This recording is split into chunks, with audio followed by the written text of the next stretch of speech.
Arnie Jordaan het duidelik daai uitdaging geniet, want hy het offisieel die nommer 1 plek sopas ingeneem.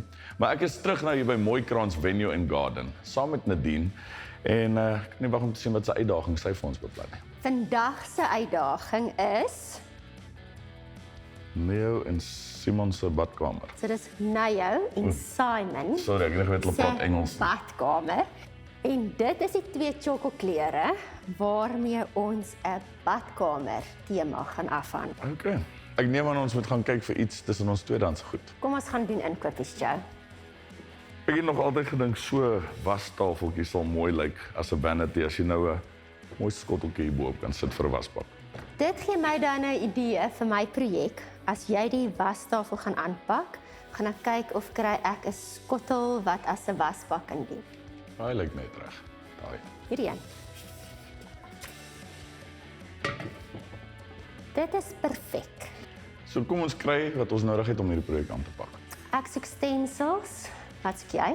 Niks. Okay, so ons het al die goed wat ons nodig het om te begin. Ek besluit te gaan met 'n skraperverf vandag. O, dis baie interessant. Ek het vooraf die oppervlakte skoon gemaak met lakverdunner en my maskeerband. Jy was hardwerkend vandag. Maar ek werk ook slim, dis hoekom ek nie 'n verfkwas gebruik nie. Maar jy kan nie nou net staan en kyk hoe werk ek. Wat gaan jy doen met jou wasbak? Ek gaan hom net verder verouder. Ek vat nou 'n klam vleesdoek, doop dit in my antiekglys wat ek goed geroer het. En ek gaan dit nou net opvryf op die metaal om hom net bietjie donkerder te maak. En dan gaan ek 'n sagte wastegniek doen met my cloud white. En myne is ook nou net klaar. Hoekom lyk jy so verbaas? Ek het rede om te wees. Wat ek nou volgende gaan doen, is ek het my lap uitgespoel, hy's weer lekker klam, en dan baie subtiel gaan ek net cloud white net hier en daar bietjie opwas. Kyk hoe netjies. En ek is klaar, ons moet nou net wag vir hierdie om droog te word. Paar sekondes. So mense, ek wil nie hê julle moet sit en kyk hoe word verf droog nie. So ek en Nadine gaan net hierna vir julle wys hoe kom 'n wastafeltjie en 'n wasbak bymekaar.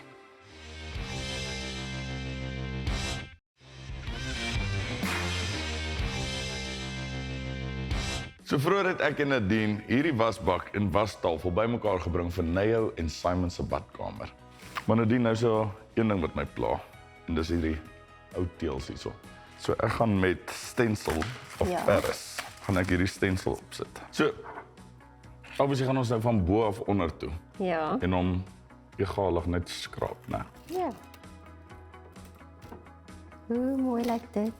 Joe, ek is so beïndruk met wat jy besig is om te skep. Ek gaan nou op my wasdroggie ook 'n stencil patroon aanbring. Wat ek dink is om dalk nou jou sneeu bietjie in my stencil of Paris base te meng en net die wit base te gebruik. Wat ek gaan doen is ek gaan sommer in 'n verfpan bietjie stencil of Paris uitskep en ek doop net die puntjie van die paletmes in my Nayo sneeu.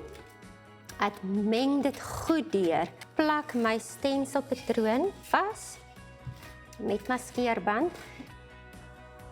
Goed, en ek skraap nou net my stencil of Paris oor my patroon en ek sit net bietjie wit in jou sodat die wit op die kas se teels net eers herhaal word in 'n dekor element. Goed, Joe, ek gaan nou hierdie stencil verwyder en lyk dit nie mooi nie? Dit lyk baie mooi. En ek is ook heel toevallig klaar. Dit lyk nou baie mooi. Ek is mal hieroor. So as jy ook so 'n projek by jou huis wil aanpak, is daar 5 wenke wat jy moet onthou. Nommer 1, net omdat iets oud is nie te sê dis oor die muur nie. Nommer 2 is, dink 2 keer voordat jy iets weggooi. Hierdie ou sinktrog het nou nuwe doel. Nommer 3, jy het nie 'n verfkas nodig om te verf nie. Jy kan partykeer sommer 'n skraper gebruik. En as jy relief op 'n oppervlak wil skep, onthou om stencil of Paris te gebruik. Nommer 5, jy kan sommer daai stencil of Paris gebruik om ou teels designer te laat lyk. Ek hou hiervan. Ek het dit baie geniet. Kom ons gaan sit dit in 'n badkamer. Okay, kom ons soek eers 'n badkamer. Het jy plek in jou badkamer? Natuurlik.